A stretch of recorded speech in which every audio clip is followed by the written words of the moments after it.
All right. Good afternoon, Ron. Good to see you. How are you today? I'm wonderful, Juan. How are you? Thanks. I'm very well. Thank you so much for your time today and being part of this initiative. I'm really excited to spend this time with you and really kind of go through some of these questions that we've prepared because I think that you're going to have some really great insight. You've been at this entrepreneurial game for quite some time, and I think that some of the things that you're going to share are going to be quite valuable for me and for the rest of the community. So I thank you for that. No, you're welcome. All right, so we're here with Mr. Ron Szpatura with Landmark Marketing, and the first question is actually the easiest one of all. So Ron, tell us a little bit about what you do and how long you've been doing it. Well, we started a business back in 1988, so it's been about 33, 34 years. And we were providing quality tools, information to help the businesses we work with get a better return for their investment in marketing and advertising. So it's progressed over the years from a basic product standpoint, but it's always seemed to revolve around having a core clientele that we were able to help generate very positive results from the marketing investments they were making. Yeah, wow, that's amazing. And you had me at 1988, and what's interesting is as I've gotten older, I always used to be the youngest guy in the room. I'm no longer the youngest guy in the room, but I'm old enough to remember 1988, and you definitely have a few laps around the block more than I do. So that's pretty awesome that you've been at this since 1988. And let me ask you, back when you were launching your company originally, is this what you intended to do, like even from that time period, or even when you were growing up? Did you always want to be an entrepreneur and in marketing? Yes, over time it evolved. Back in college, I got involved in direct sales, enjoyed that, found I could actually do better with selling than I could by having a real job. So I was in that for quite some time, but then realized over time that if I was going to be on the front end creating the revenue, that my best odds of success were also to be involved on what was done with the revenue to generate products, services, and the results for clients. So there's an aspect of control. As an entrepreneur, I guess you can control the whole organization. As a sales rep, you really control your time. That's right. Yeah, that's a really great way to look at it. And I actually agree 100% with what you said. I think, for the same reasons I became an entrepreneur as well. I always said that I was an entrepreneur trapped in an executive's body because I actually spent 20 years in the hotel business working for some of the biggest hotel companies out there. And it was a great run. It was a great career, but I always knew deep down inside that I wanted to control more than just my time and work for myself. Why not? If I was going to bust my butt, I might as well do it for myself. So definitely can understand that. So tell me, marketing is pretty broad and it could mean a lot of things to a lot of people. Tell us a little bit specifically about some of the services that you provide and who is an ideal client for you. Okay, thank you. Just the things that we do and the things that we're able to provide, I guess, are largely driven by what technology has dictated has value in the market. So an entrepreneur, oftentimes, a wise man once told me, he says, show me an entrepreneur that's not an opportunist, and I'll show you a bad entrepreneur. As we go down the pike, opportunities suddenly appear. And when I moved to Annapolis to enjoy my boating and sailing and all that good stuff, got involved with the Visitors Bureau. The Visitors Bureau expressed the need to have a quality product to acquaint visitors to the market and the many things that you could do to enjoy the market. So they asked us to develop, and I developed a beautiful hardbound book that you find. Most people are familiar with this. You'll find them in your travels in all major cities, or at least you did up until about 10 years ago. So from 88 to 2008, we expanded that concept throughout the mid-Atlantic area. We did so well in Annapolis, we expanded to a number of cities. However, in 2008, a lot of our clients said, when we stay in hotel rooms today, we don't necessarily use that Bible like we used to, because we can go to our cell phone and get information. We can go to our laptop. And what that caused was a dip in income of about 75% in revenue. So, you know, one of the ideas that I've always been driven by was and something a gentleman told me a long time ago. He said the only thing that's constant is change, and you have two choices in life. You can be a victim of change and an agent of change.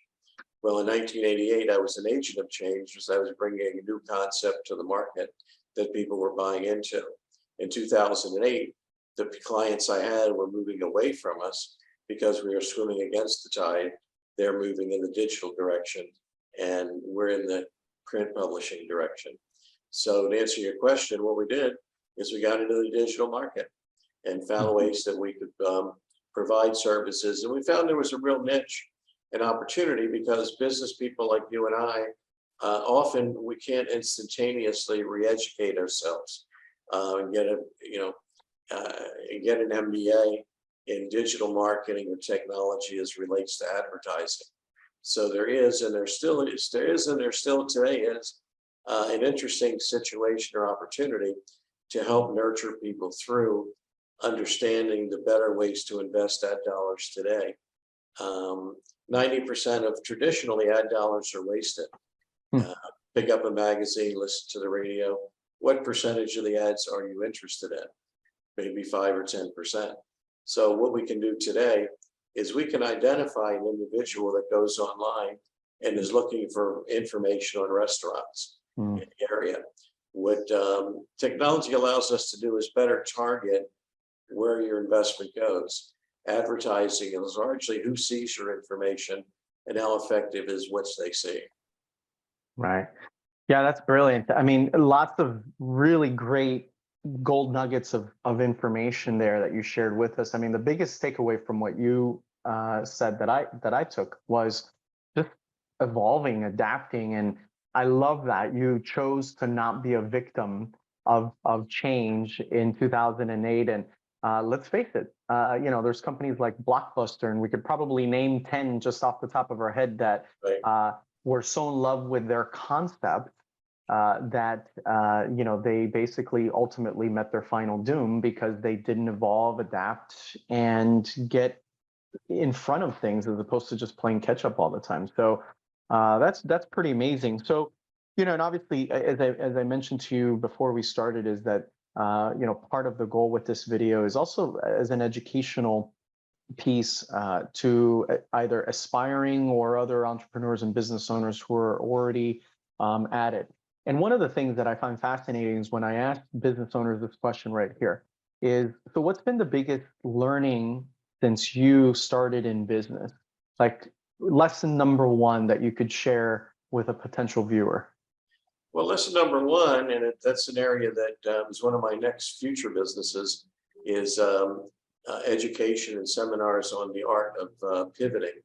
Because you hear that term used, can pivot, and you'll see major companies, I mean, they can pivot where they can invest millions of dollars in a new product or service and then introduce it to the market. An entrepreneur is a little bit of a smaller leeway or runway with which to pivot. I mean, we can pivot fairly easily because we don't carry as much. It's not like the huge boat out on the bay that takes 10 miles to turn around. We can pivot. In many cases, people come to me with ideas that seem to make sense, and I said, well, okay, well, what I'm going to do, let me run this by 10 people I work with that I have some respect for. If all 9 of them think this is a good idea and they would buy it, I think I might have some interest in working with you on this product. If 9 say no, then I think we have our answer. So there's so many examples, as you said. You know, I'm always fascinated by the idea that Xerox was a concept that was turned down in the research by 90% of the people because they said there's no need for it. We have carbon paper. So a lot of times people lack the vision that's required to see what is really going to be a beneficial idea once you put a lot of sweat into it. Right.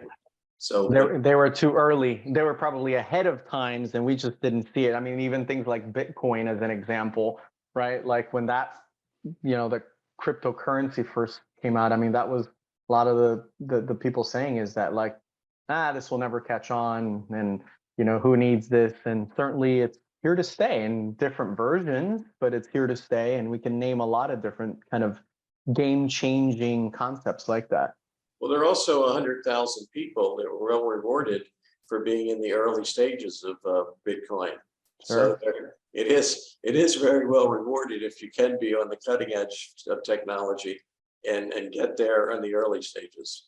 Yeah, I still have my original Yahoo email, which it's funny, from the year 2000 was actually my first kind of personal. I had a business one, but it was all business. And I remember a buddy of mine, he says, "What do you mean you don't have a personal email address?" I go, "No." I said, "What do I need?" He goes, "Here, let me make one for you."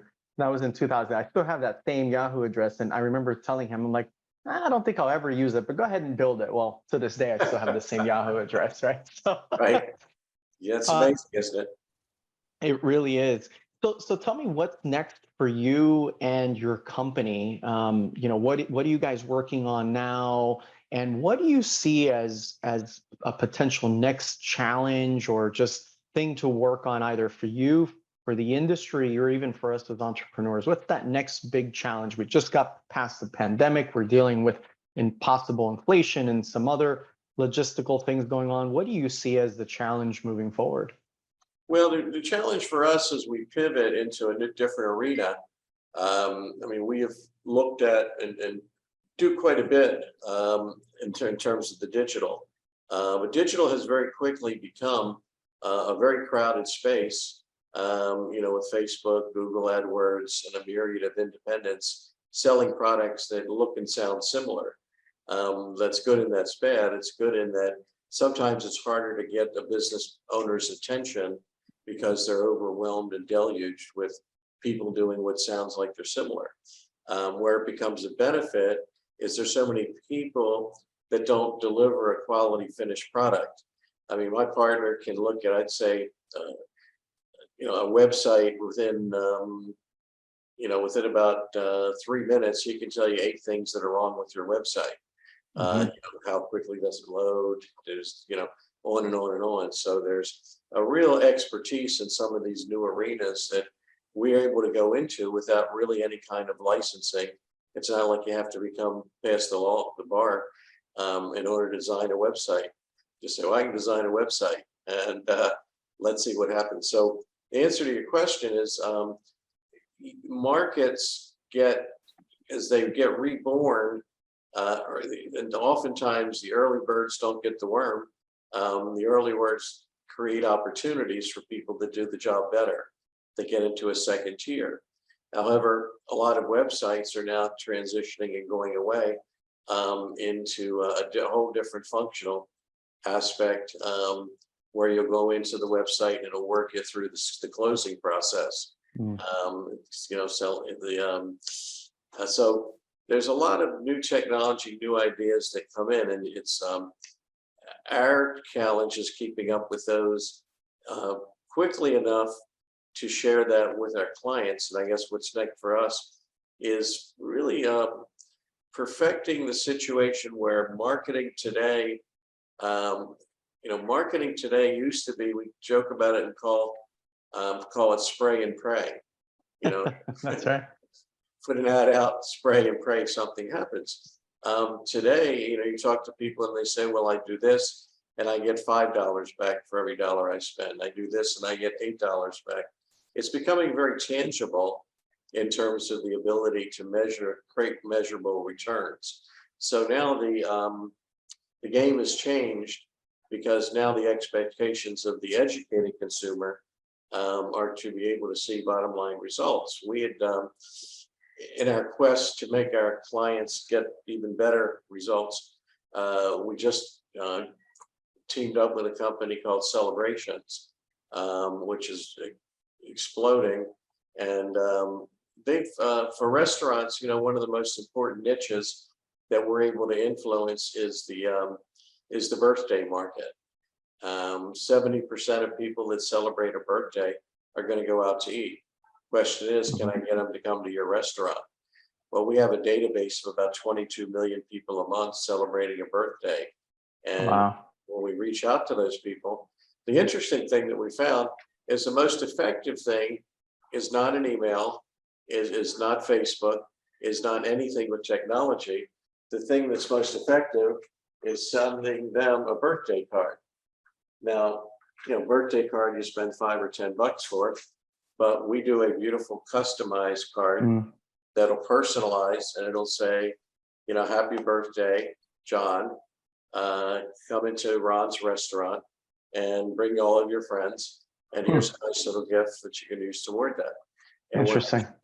when I see the results in this company, we get about a 10% response rate. And when I tell that to people, they don't believe it. Yeah.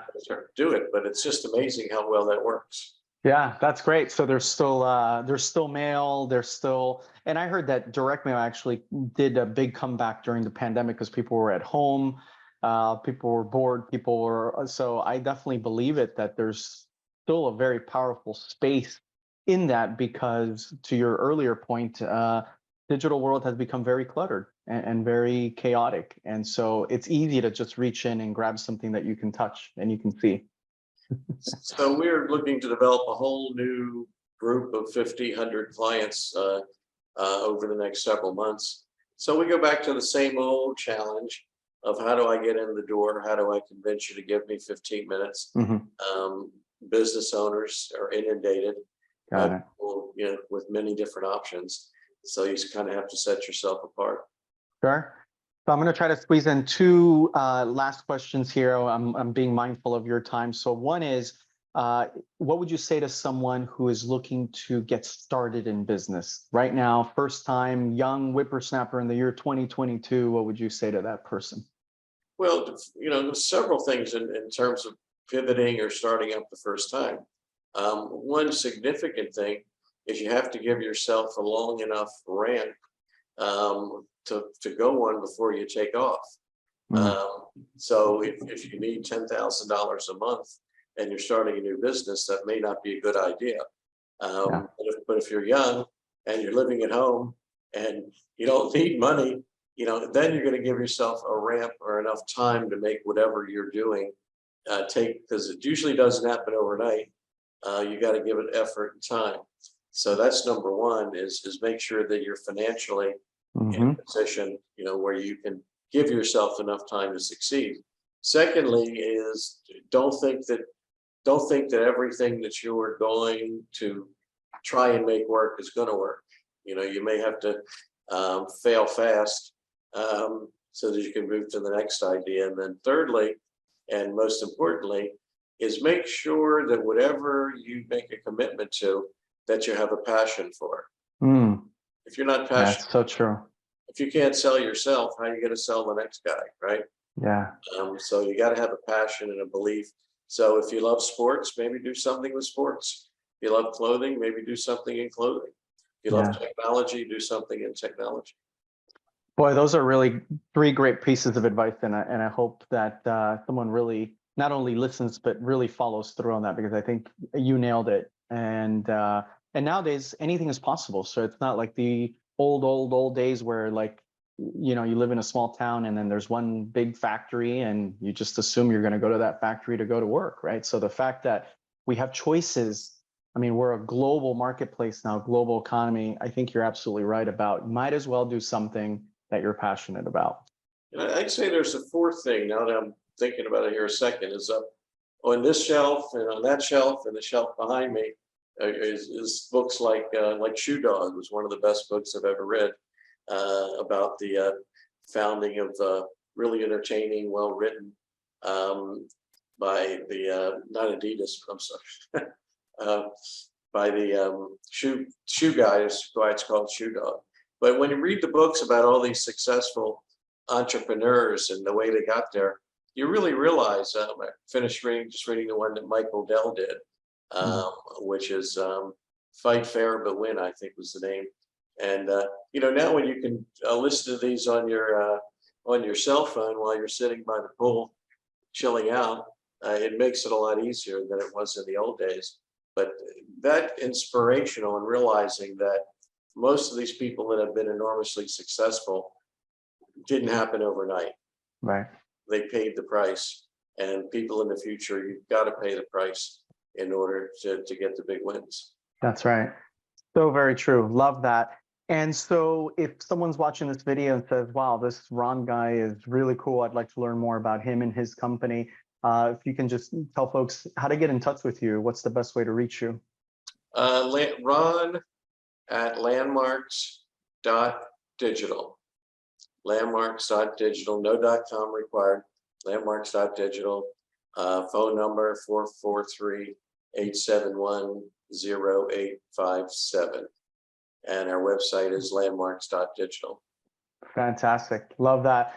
Well, Ron, I won't take up too much more of your time. I think this was a really interesting interview. I was looking forward to it because I knew you were going to come jam-packed with some really key learnings, experience, and things that you just quite don't learn in school. You just learn through trial and error and doing what you love for an extended period of time. And you certainly have brought that to the table. So thank you again for your time, and I look forward again to our next conversation. Yeah, likewise. Thanks for your time, and look for my upcoming series on the art of pivoting. I love that. I definitely will. Send me an autographed copy if it makes it to a book. All right, will do, Juan. Thanks. Thank you. Thank you. All right, go bye.